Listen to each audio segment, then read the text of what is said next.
Hey y'all, welcome to the Late Night Vision Show. This is your one-stop shop for everything related to night vision and thermal optics. The newest breaking news coming out in the market, but want to bring in the owner of Outdoor Legacy, Mr. Jason Robertson. What's going on, sir? Not much, and I've got to say, folks, that was very impressive that he got all those words out, because that was his fifth attempt, and the first four times all he was trying to say is, "Hey y'all, welcome to the Late Night Vision Show," and that he fumbled it. This is a one take show, so if there's any hiccups or problems, it has to be in the first 3 seconds, because otherwise it's rolling. And man, he was fumbling. So Well, then he the tongue twister there. One stop shop, man.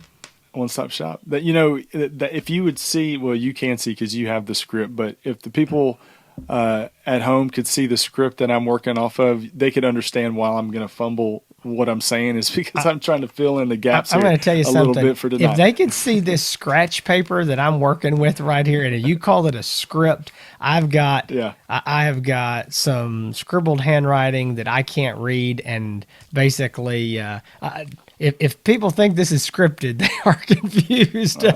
Yeah. Well, I've got a piece of I've got it on my computer screen, but it says episode 96 script. Wow. So it's the official script. Well, now, go ahead.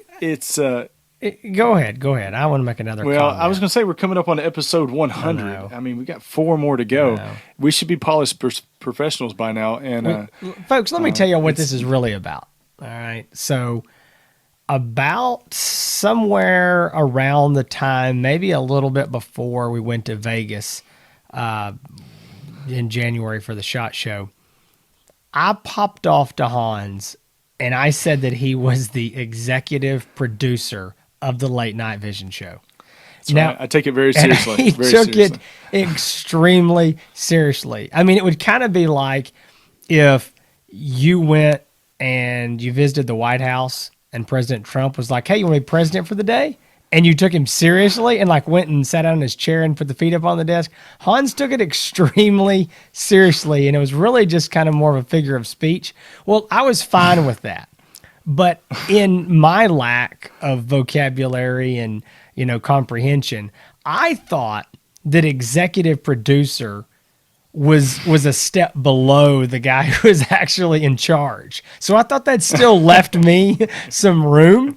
And so I was like, okay, that's fine. He can be executive producer, but I've got the ultimate say somewhere, I got to come up with a title. And so I started looking it up. I'm like, executive producer kind of has all the say. So he's ran with that, man. I mean, he's taken the reins, and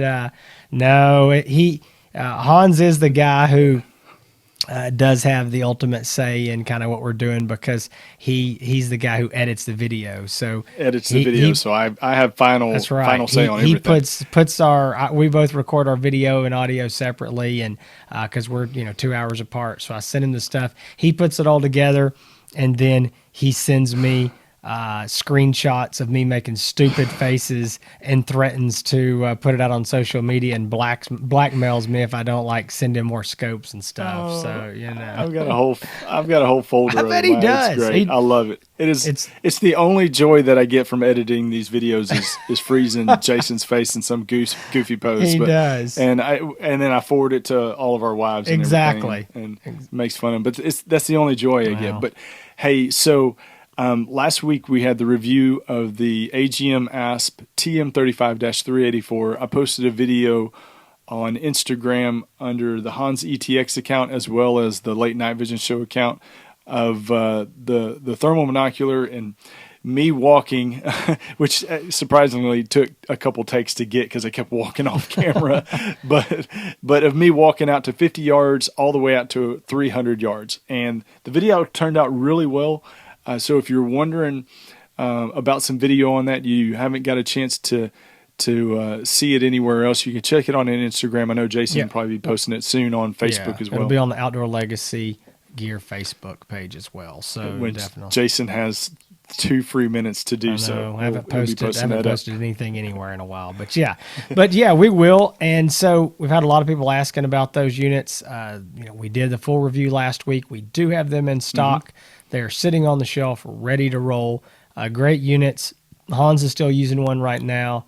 And I've had it for a week. Yeah, It's been great. Yeah, Yeah. very good units. And one more thing, I know we've got to talk about this because my theory is that I know a lot of people don't like to hear our small talk. I mean, there's some guys that just come on the show, they want to hear the review, and I get it. They're in for the info and out.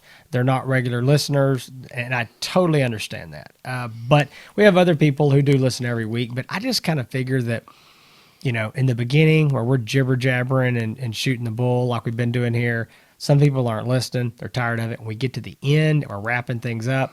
I figure a lot of people just turn it off. Well, so towards the very end of the show, I popped off and made a little teaser about the $500 AGM thermal monocular, and our comments, our emails have blown up with people who heard that and want to know more about it. And we were really, it was a spur of the moment tease because I thought nobody'd be listening. So that was a mistake. Now I know there are some people who listen towards the end all the way. Yeah, I had a text message from a buddy 10 minutes before we started the show that said, $500 monocular tonight like, before we started the show? Yeah, wow. 10 minutes ago. Wow. And he wanted to, he's like, how does it look? And, I well, was talking to him about it. But yeah, everybody's wanting to know, the most comments that we've had so far is about the $500 monocular that you mentioned in minute 44 of a episode of a 45-minute podcast, right? Yeah, exactly. Well, here's what I'll say about it. I'm not going to give you a full review of it tonight. We will be doing that in the future, but I just said the name wrong. AGM was kind enough to send us one of the demo units of that, and we did use it. We had it a couple weeks or longer, 3 weeks maybe. Very impressed with it for the money. We will be coming back when they're available. Right now, AGM is saying April, May. So somewhere in that time frame, we will begin doing a pre-order list because I've had people calling saying, hey, can I throw money down on one? We will be doing that. The price is going to be right around that $500 mark, give or take. And basically what I can say is this. It's really a good unit. It's not a toy. It is it going to replace an Axion, like the TM35 that these ASP from AGM, a Helion? No. But what it's really good for is a guy who's got a scope, and maybe he's got a Sightmark Wraith or a Digisight or some kind of a digital scope. He wants some kind of thermal, or maybe you've got a thermal scope and it's just like, I do not have the funds to buy $1,500, $2,500 thermal monocular. I think this is really going to be a legitimate option for you. And I'm just going to go ahead and tell you, we'll talk more about it when we review it, when that time comes.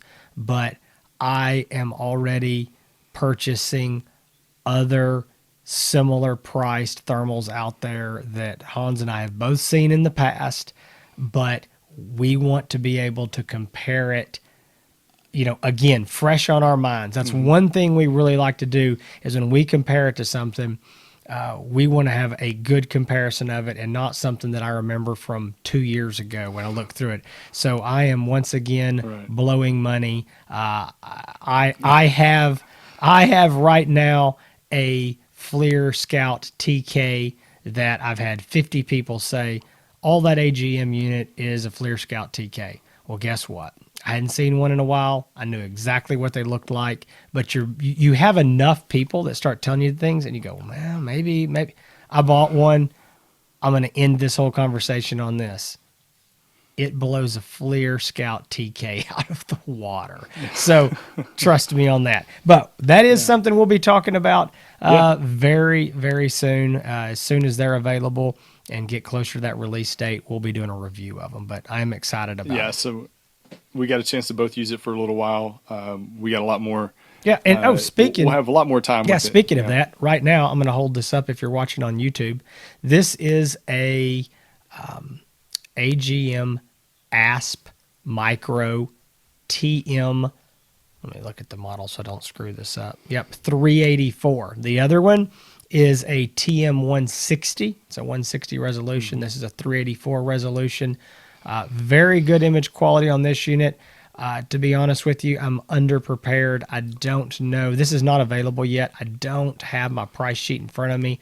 I want to say it's going to be, $1,400, $1,500, somewhere around that, give or take. Very nice unit. It is extremely similar to the 160, just a higher resolution, but it looks very similar. So if you want to know what it looks like, that's going to be it. Very small, very lightweight. So again, that's just another little tease. We'll be talking about this unit as well down the road once they're available. Yeah, we'll definitely start talking about them more once they're in stock at Outdoor Legacy Gear. So stay tuned, and we'll be doing that some more. So also, Jason, a lot of people have been asking about the Dig X's, and I know that we're soon to have some in our hands for testing, and we'll be having those in stock at Outdoor Legacy as well. So the Dig X, that is the, if you don't know what Hans is talking about, the Pulsar Dig X N450. That is the digital night vision rifle scope that is in the 30 millimeter aluminum housing of the Pulsar Thermion thermal rifle scopes. So you throw that thing up on a desk and it's going to look just like a Thermion, but it is a digital night vision scope. It's going to be $11.99 retail price. And by the time this show airs in a couple days, those will be in stock for sale on the shelf. The shipment is, as of right now, already in my warehouse waiting to be checked into inventory. So Hans and I will have those in our hands in the next 36 to 48 hours, and we'll begin testing those units out, and we're very excited about it. We will be doing some tests right beside the Digisight N450, which again is the digital night vision scope that looks like the Pulsar trail units, and it's set up just like them. We did a full review of that back in the fall of 2019, a few months ago. If you're interested in that, you can find that episode. Those are still for sale. We have those in stock as well. So all that stuff just got delivered today, so we're really excited to begin testing those and see how they compare and see what this Dig-X does. And I think it's going to be fun. And there's going to be, I'll say this, there's going to be guys who have their Dig-X in their hands within 24 hours of us having them, and they're going to be using them before we get the review out, because we're shipping those things out, the same time that we're getting ours. So I know a lot of guys are pretty excited about that. Yeah, exactly. So with all that being said, we're going to get into today's topic, or tonight's topic. So there have been a growing, demand for some information on a topic, and it's a topic that we have not touched on, I don't think, at all. We never have touched on. I don't think. If we have, I've forgotten, so it's okay. Yeah, in the past 96 weeks, this is something which is very hard to do around here, is to get to a topic that we haven't talked about. So what we're talking about today is clip-on thermals. It's basically is exactly what it sounds like. It's a unit, the thermal unit that clips on to the end of your daytime rifle scope. We're going to talk about that because a lot of people are asking about this as an alternative to a traditional mountable thermal rifle scope. And we're going to talk through this, get Jason's input on it, get my input on it. But the first thing, Jason, that I want to ask for you to clear up any confusion out there is when it comes, one of the biggest, I think, perceptions about clip-on thermal units are, if I purchase this is a less expensive option than buying a full thermal rifle scope. For everybody out there, what has been your experience with that, with everything available? I would make a wonderful politician. And the reason is you don't ever answer the question that's asked. So what I'm going to do, and I'm famous for this, is I'm going to say, hold on, let's back up. And the only thing I want to do is, I know that 99% of the people listening to this know what a clip-on is. But I just want, for maybe somebody new that's not familiar with that, I want to explain what it is real quick. So A clip-on scope, whether it be thermal, digital, whatever it is a small device, a small, I don't want to say a scope because it's not a scope, but we're talking about thermal. So a small thermal device, and you take some sort of a coupler provided by the manufacturer, and you put that coupler over the objective, the bell there of your daytime rifle scope, and you tighten it down. Normally, some kind of a set screw or a knob of some sort. You get it tightened down on there, and then you take this clip-on and you put it in and do some kind of a twist lock some way. It's like a quick detach of some sort, and it locks into place. And so now what you have is you have a thermal device in front of your regular daytime scope. And what your scope is actually looking at, and this is important, and I'll kind of come back around to this in a little bit, it's looking at a display screen. Okay? So it's and you got to think about now, it's just looking at an OLED display. All right. So just stick with me. We'll come back around to what kind of like putting a small monocular in front of your rifle scope. Yes, or a camera or anything else. That's exactly right. And so that's what it is. So this is very appealing to a lot of people, and you just said it, Hans. We get these phone calls and emails very, very often, so much so Michaela, our office manager here at Outdoor Legacy, she takes almost all the phone calls and, sends them out to Hans and I for us to call people back. And she made the comment at the end of the week last week. She goes, do you know how many people this week called about clip-ons? And it's an interesting thing because, I'm going to go on and tell you, why it's interesting. But she just made this because, wow, it's been a lot. And I was like, you make a good point. I hadn't really thought about it. I'm just going through these calls, but it is a lot. And here's how it always starts. A lot of guys say, hey, I want to buy a thermal, or my buddy wants a thermal, and we don't want to go spend, a ton of money. We just want to buy a clip-on. Got a really good daytime scope. I got this rifle set up I like, and I just want to clip that on there, go hunting, take it off, and I'm done. I didn't have to buy a whole scope. I didn't have to zero anything. It's all good, blah, blah, blah. Well, here's the problem. It doesn't work exactly like that. Clip-ons are extremely expensive for what you get. Most people are very surprised to hear that Pulsar has, I'm using Pulsar as an example. There's, again, not a lot of companies that have these clip-ons. Pulsar has two clip-ons. They have an FXQ38, and it is $4,000.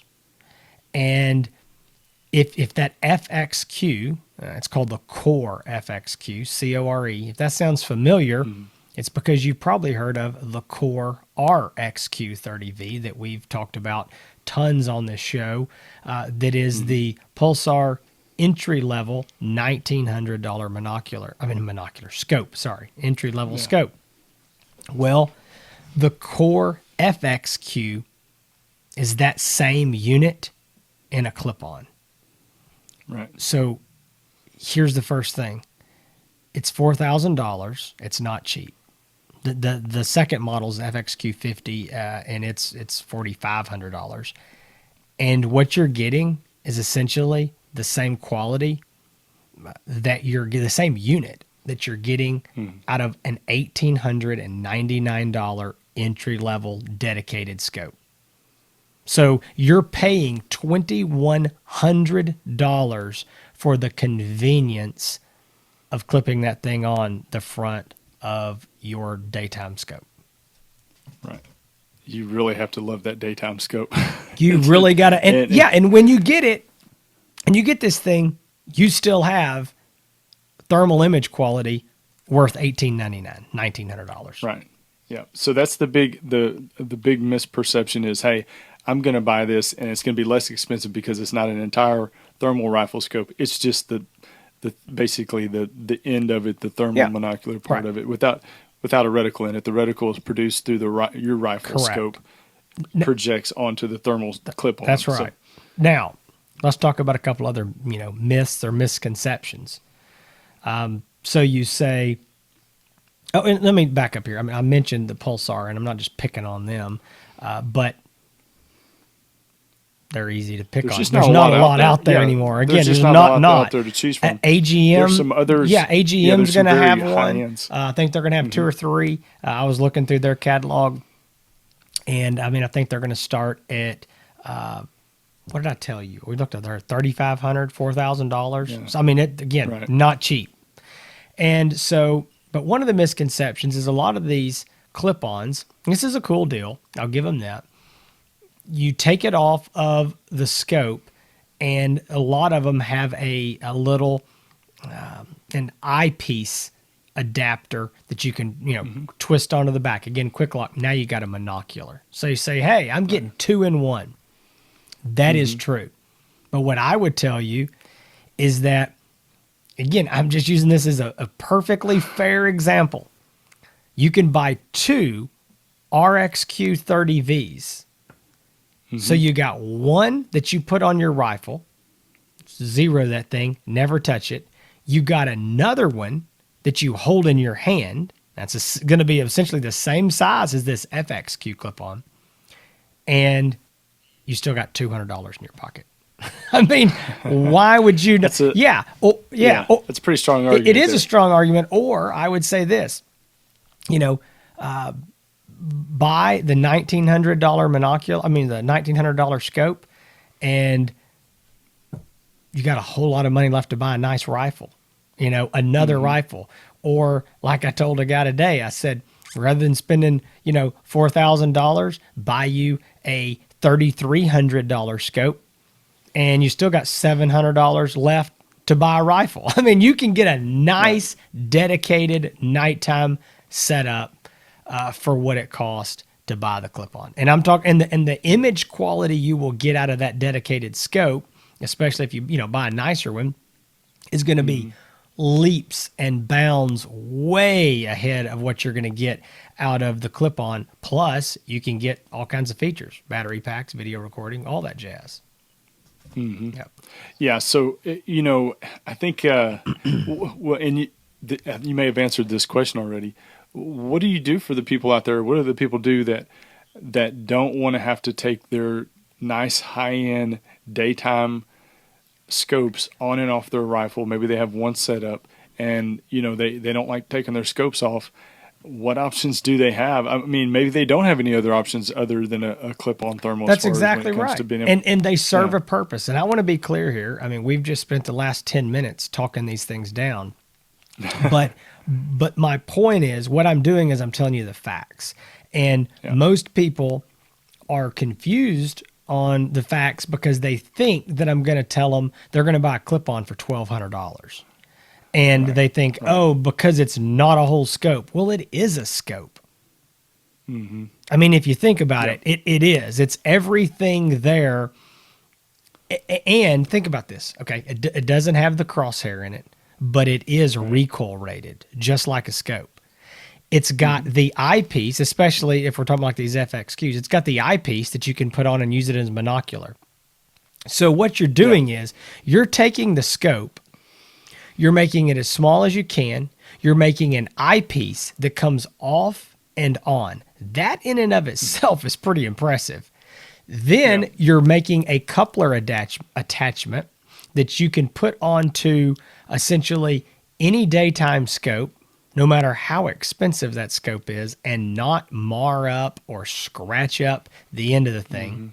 Twist it on, lock it in so that it's secure and it doesn't bounce off during recoil, and number 1, tear up the clip-on, number 2, tear up the daytime scope. And you're going to sell about 1 of these for every 500 weapons mountable scopes. How expensive do you think it's going to be? It's got to be really expensive. It's just got to be. Yeah. And, one of the good things about thermal rifle scopes is that they hold their value very well. When it comes to sell them, people are getting a pretty good chunk of their money back when they do end up selling them. I can't imagine that a resale value on a clip-on is going to hold its value better than a real rifle, thermal rifle scope, only because you're having to sell that to somebody that is going to fit to the size daytime rifle scope that they have, and the coupler is going to fit and all that. Sure, kind of stuff. that's right. And you can buy extra couplers for different scopes. That's absolutely, that is true. But you're right, and the demand is just not there. So you're right. Listen, if this was something that you could buy for $1,200, it would be there. The value would be there. But in my opinion, even if I was going to buy it for the exact same dollars, I don't see what the benefit is. I don't see why I would do that over buying a dedicated scope. Again, I could understand if you couldn't buy a rifle without spending, another $3,000 on it. I'm like, okay, I get it. Now, here's who they are good for. Because we've told you why, maybe not to buy them. I got a few more things to say about that. But they are good for the game. You brought this up. What about the guy who maybe doesn't have another rifle, whatever. If a guy calls me and he says, I've got this high-end custom rifle that cost, more than, more than my side-by-side is worth, and I've got this high-end Schmidt-Bender, whatever, insert brand, Night Force, whatever it is, scope on there, and, we're talking a legit $3,000, $4,000, $5,000 scope. This is my baby. I love this thing. It's under my pillow at night.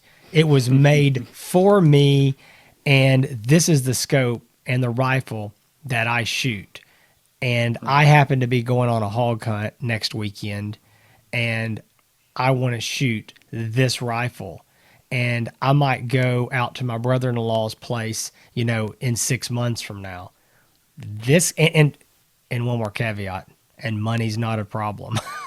That guy, I'll sell him. I'll sell this to him all day long. I'm going to give him this same talk, but it is worth it to him because, number one, he's not going to use it every night. Number two, he has a setup that he is trying to night hunt with, and he's trying to find a way to convert this exact setup into a nighttime rig. And that's where the clip-on is good. I am not downing the concept. I'm not downing even necessarily the way that they function. What I'm downing is the value for the dollar for the average consumer. That's what it is. Yeah. It's just, it comes down to, if money is no object, buy one along with a dedicated scope.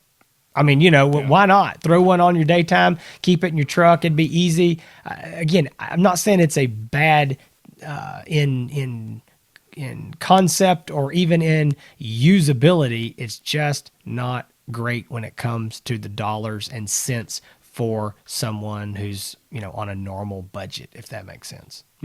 Yeah, versus the money that you're spending versus I don't want to say the quality of the image, but it's a Core RXQ30V, but you're spending, you're within $500 of a Thermion XP38 or something. I mean, you're getting into darn near 6.4. And if you buy this FXQ50, you are absolutely in a Thermion XP38. Same exact price, $500 from an XP50, dedicated scope, best image quality pulsar. And I keep picking on pulsar, but there's not many of these things out there. So it just doesn't make sense for the average consumer.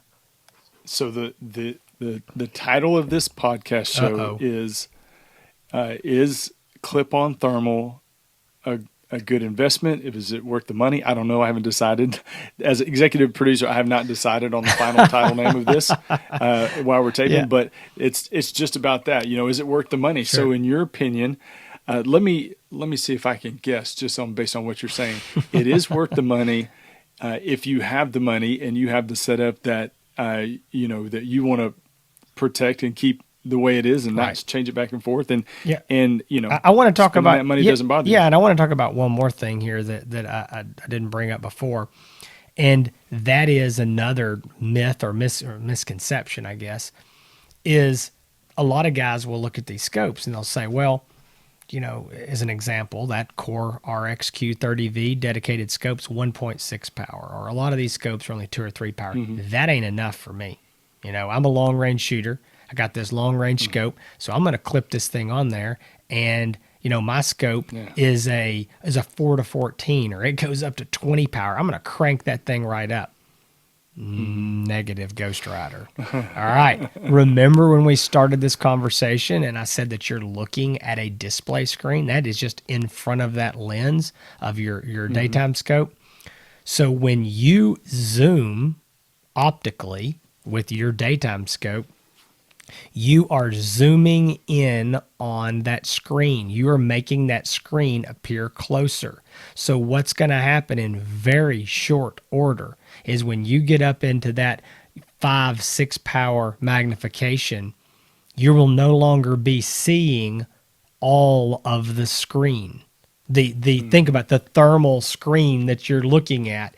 You've now zoomed into a point where you're only seeing part of that screen. Your whole field of view is no longer there. You're going to lose a lot of your field of view on the left and right because it's wider, but you can continue to zoom into your losing field of view on the top and bottom too. So it becomes almost useless at that point as you've zoomed in too far. So that's one thing that a lot of guys have told me, and they go, man, I just need high magnification. I'm going to be able to get it with this, and I can't get that with a dedicated scope. Actually, that's not the answer either. So that's one thing to think about. I think this is when people call in and they ask about clip-on thermal and some of the misconceptions that are out there. I think once you explain to people exactly what you've explained, and I've done it before, they're like, yeah, that makes no sense at all. you know, and they kind of go back to square one and say, okay, well, talk to me about one of these scopes, tell me about it. So I you're exactly right. And it's something's only worth what somebody's willing to pay for it. If somebody's got the money and again, they have all these things that they're trying to do, it may be worth it for you. But I think once you get a chance to actually dive into it, investigate what actually you get with the clip-on thermal versus a full-time dedicated thermal rifle scope, definitely the best investment is picking up a full thermal rifle scope compared to a clip-on at the end of the day. Yeah, it is. And so I want to be clear. I've sold some of these to guys over the years and they love them. And they will say, oh my goodness, I mean, I love it. I'm so happy. This is exactly what I wanted. Again, that person exists and this fits a need. I'm not saying that they're stupid. They should have never been made. What I am saying is that, it might fit the need of a lot of people, but it doesn't do it at a reasonable price for them. And so that's when I go back to saying the average person. And I know there's some dealers who, they like these optics and they, I don't want to say they push them, but maybe they use them and they see the benefits and they're able to tell their customers and they'll probably sell a decent amount of them. I'm going to tell you something. We don't sell these. I mean, that we just don't. I think I've sold. Yeah. I think I've sold 2 ever in the past. I think in the past long time. Yeah, we don't sell them. I don't stock them. I mean, it's just not. And I think we're going to see them going away. Honestly, I don't think they're going to stick around. And to be honest with you, I didn't even ask Pulsar if they were keeping those FXQs in the line this year. They probably are. But when you start looking at the clip-on thermals and knowing where Pulsar is based out of, when I first started and started looking at them and investigating them, it really seemed like something that was designed for the European hunters to me. I mean, it is. And I know a lot of stuff, obviously it's coming from, Pulsar's coming from overseas. Europe. And some of their stuff is, you can tell is designed and therefore the fox hunters and the people that are hunting in Europe and stuff. And this to me reminded of that might be something that would be useful for somebody out there. It is. And what are Europeans known for? High-end daytime glass and high-end rifles.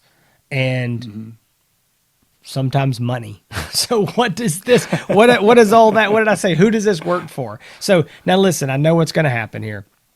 We're going to get a comment section full of guys telling me how it's the greatest thing they've ever owned and we're wrong. And listen, again, I'm not saying that it's bad. I'm not saying it's junk. I'm not saying anything. What I'm saying is value for each dollar that you spend on it is, in my opinion, and I think the average person's opinion, it is. Let me back up. I think we could go to the manufacturers. I think we go to AGM. We could go to